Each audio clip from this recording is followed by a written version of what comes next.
Bismillahirrahmanirrahim. Assalamualaikum warahmatullahi wabarakatuh.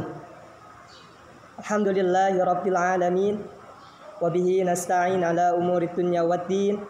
Salatu wassalamu ala asrafil anbiya'i wal mursalin wa ala alihi wa sahbihi ajma'in, amma ba'du. Baik teman-teman kelas 6 yang dirahmati Allah Subhanahu wa taala, apa kabar kalian semua?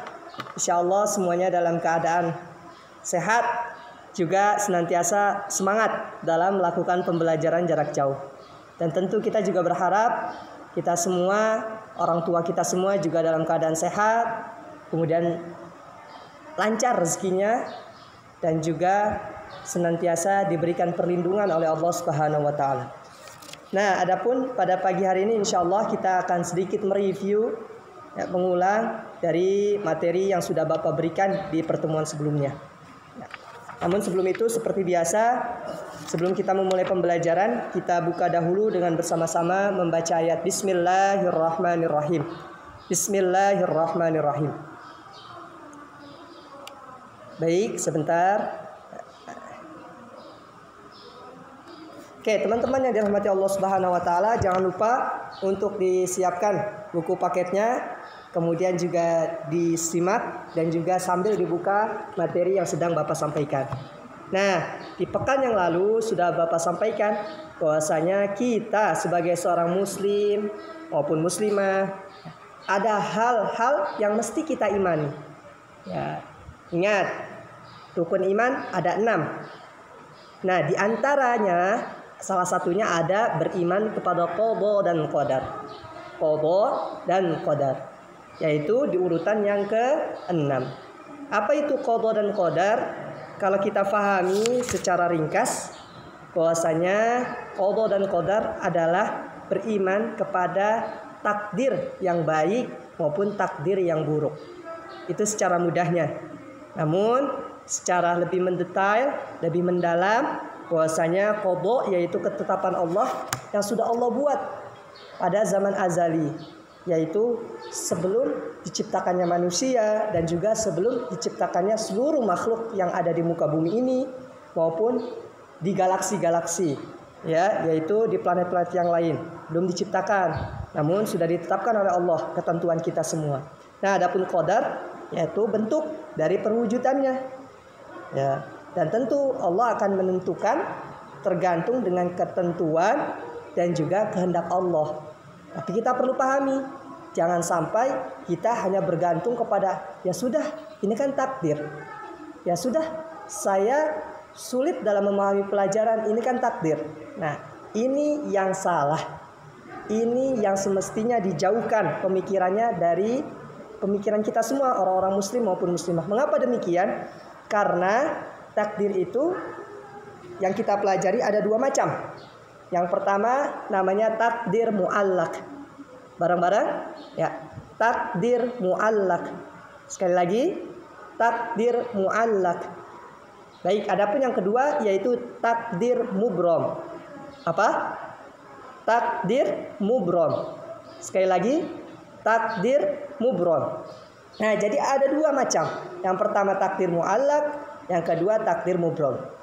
Adapun yang pertama yaitu takdir mu'allaq adalah takdir yang dapat kita ubah, yang mana kita masih mampu untuk melakukan ikhtiar ataupun usaha.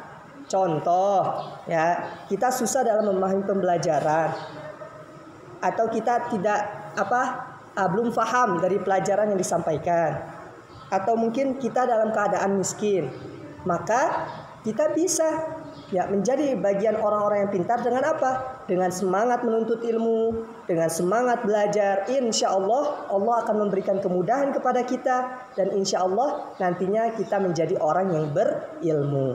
Adapun ketika kondisi kita miskin, seseorang miskin, dia ingin menjadi orang kaya, maka ia bisa menjadi orang kaya dengan cara apa? Dengan cara berusaha, semangat dalam bekerja, kemudian insya Allah Allah akan memberikan kekayaan kepada orang yang senantiasa bekerja keras dan mau berusaha dalam pekerjaannya. Karena sebagaimana firman Allah di dalam surah Ar-Ra'd ayat 11, yaitu Bapak bacakan, ya a'udzubillahi minasyaitonir rajim. Bismillahirrahmanirrahim. Innallaha la yughayyiru ma biqaumin hatta yughayyiru ma bi anfusihim. Yang artinya sesungguhnya Allah tidak mengubah suatu kaum terkecuali ya kaum tersebut sendiri yang mau mengubahnya. Maksudnya apa? Allah tidak akan mengubah kondisi seseorang terkecuali orang itu sendiri yang mau berusaha untuk mengubah keadaannya. Kita bodoh, kita ubah dengan semangat belajar, maka insya Allah kita menjadi orang yang pintar. Kita miskin, kita ubah dengan bekerja keras, insya Allah Allah akan memberikan kemudahan dan Allah akan menjadikan kita bagian dari orang-orang yang kaya. Nah, adapun yang kedua yaitu takdir mubrom. Takdir mubrom ini takdir yang tidak dapat diubah lagi. Ya, seperti halnya kita dilahirkan dari orang tua yang kondisinya mungkin finansialnya menengah. Nah, teman-teman jangan mengeluh, karena ini merupakan sebuah ketetapan yang Allah sudah buat. Ya, harusnya kita bersyukur karena kekayaan terbesar itu kita lahir dalam kondisi orang tua beriman kepada Allah. Itu merupakan sesuatu yang luar biasa. Ya, oke. Adapun hikmah dari kita beriman kepada qada dan qadar banyak. Ya, tentu menjadikan kita agar menjadi pribadi yang lebih bersyukur, pandai. Ya, karena nilai bersyukur itu sangat penting. Ya, bahkan di dalam Al-Quran, barang siapa yang bersyukur, kata Allah, Allah akan tambahkan. Namun bagi mereka yang kufur, maka Allah akan memberikan azabnya dengan azab yang sangat pedih. Maksudnya apa? Teman-teman, apa sih bersyukur? Kita harus memahami. Kita sudah diberikan contoh. Teman-teman bisa tinggal di rumah. Ya, Pak, saya kan ngekos. Orang tua saya ngekos. Ngontrak. Orang tua saya kan ngontrak. Nah, teman-teman perlu difahami, kita tetap mesti bersyukur. Mengapa Bapak demikian? Di luar sana masih banyak orang-orang yang masih tidur di jalanan. Kemudian tempat tinggal saja tidak ada. Maka sudah seharusnya kita untuk bersyukur kepada Allah. Ya, itu merupakan cara yang terbaik. Ya, karena Allah akan menambahkan rezekinya kepada orang-orang yang pandai bersyukur. Ketika masalah harta, kita harus melihat orang-orang yang di bawah kita. Mengapa demikian? Agar kita menjadi pribadi yang bersyukur.